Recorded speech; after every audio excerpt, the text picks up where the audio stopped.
People often wonder about elderly people and alcohol use.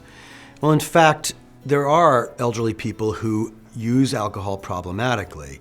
And often people assume that those are people who always drank problematically. And that certainly is sometimes the case where people just continue their patterns. But what often happens is that there are some elderly people who have never really been problematic drinkers who become problematic drinkers in their later years. The reasons for that are often social. It may be loneliness. People are alone for the first time. They may have lost their spouse and are alone and very unhappy. But what we see for elderly people, it's very dangerous for, I think, fairly obvious reasons. That elderly people, when they drink, are going to be more likely to fall and injure themselves.